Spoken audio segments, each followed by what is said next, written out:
So let's talk about people pleasing a little bit. When you see there that ruminating is the blind spot of people pleasing, what that means is that the practice of analyzing and thinking is where we get stuck in our head, and that causes a profound dissociation from our own capacity for observing reality. It's the basis of how people can get stuck in narcissistic abuse relationships. If you look at people pleasing and the structure of the personality, you see that it's really just about surviving coexistence with narcissists. Let me explain. The first component, idealization, right there, that's number 2, seeing the good in people. This is what creates the architecture of our experience of other people in our own imagination, that we attach to the positive things that we've seen, their happiness or kindness that we've seen displayed. And so we build a person in our mind during the initial phases of any relationship. And we become attached to that person because we experience a high level of validation. That we experience love really because a lot of our own personal concerns of self, like our value, our worthiness, our lovability, or being good enough, becomes basically addressed in the initial phases of relationships. And so we feel really good, if not euphoric. And that's the basis of what most people will call falling in love. And so that profound emotional high of feeling seen, known, loved, accepted. And then the analysis, the rumination, understanding, analyzing, figuring it out, perpetual confusion. Well, this is what happens when something occurs, like you get triggered by a behavior that doesn't align with this idealized view of the other person. Rather than adjusting how you see the person, you try to explain the negative behavior. You think that understanding it is going to help you create a new foundation to move forward.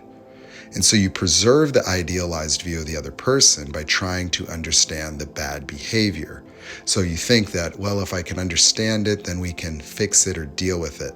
Often you could attribute it to their past traumas, or something happened at work, or maybe they got too drunk this time, or during the Darvo or guilt tripping, when you're in this state of confusion, trying to address an issue in the relationship, they will point out your flaws or something you did. And because they've already been able to trigger that confusion and guilt within you, this is how you continue to coexist.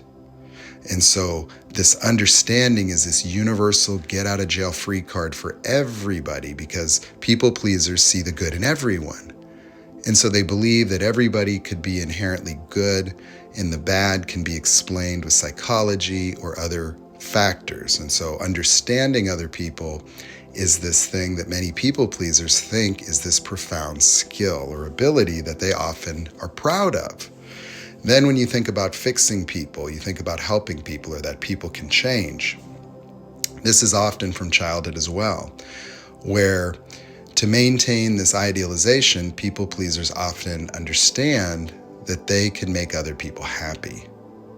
And so they're addicted to trying to influence the feelings of others, often feeling that they're conflict avoidant. People pleasers have a high level of aversion to saying no. You see, all these behaviors are emotional boundaries that really contain the entire architecture of a people pleaser.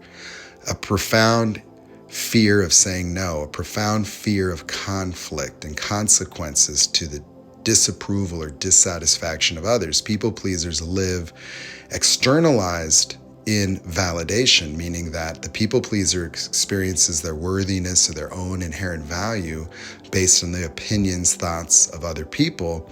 And those people have a profound influence on this people pleaser's own experience of themselves.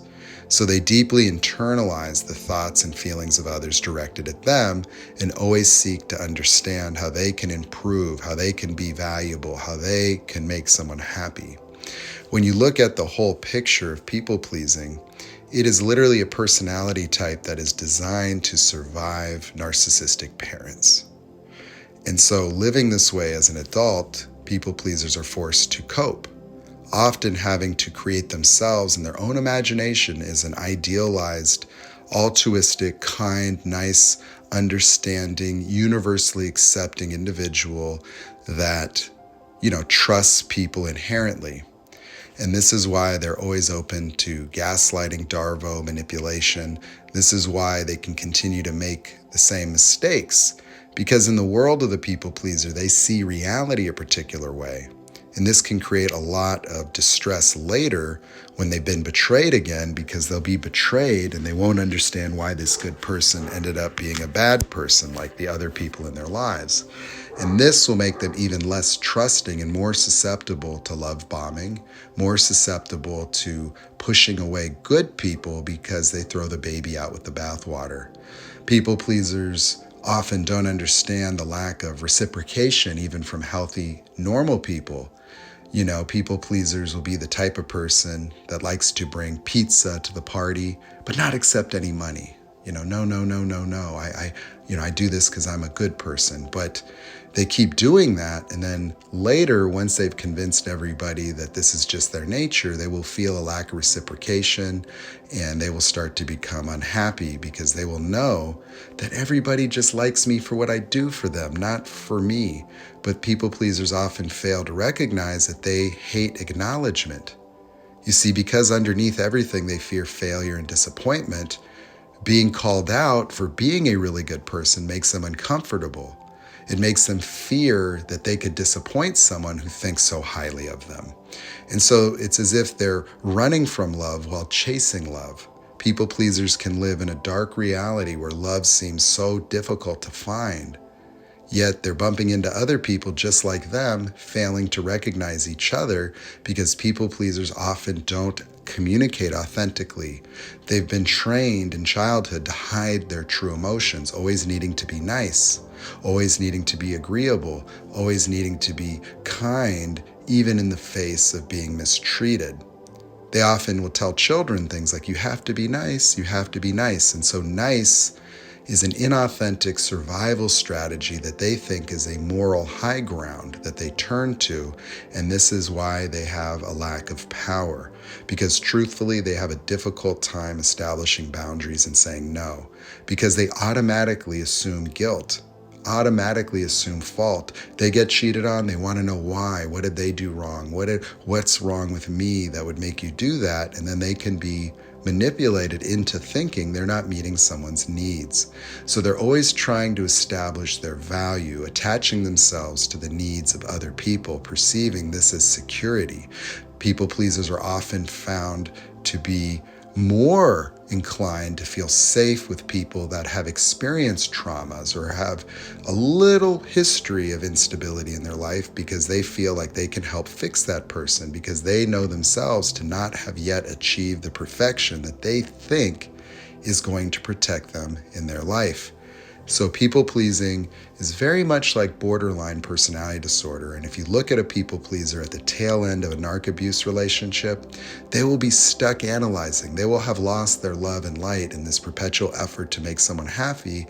They have incrementally given up themselves, thinking that the person did this to them, when they systematically stopped trying because each little thing failed, and each little increment they didn't notice the overarching pattern. Because they continue to see the good in the person, they presume that it has something to do with them that the person is unhappy. And it is so inherent to them to want to make people happy.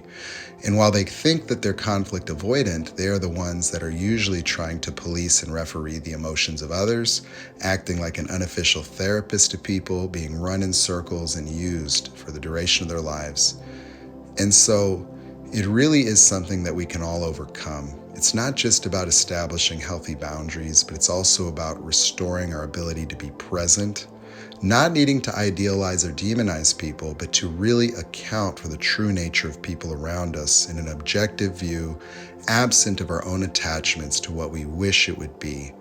We create a future with somebody and we put those people into a future, and they future fake us in order to remain a part of the world we're trying to build. You're trying to bring that narcissist to heaven, and they're going to drag you to hell because they're immovable. And so that's a little bit about the people pleaser as a personality.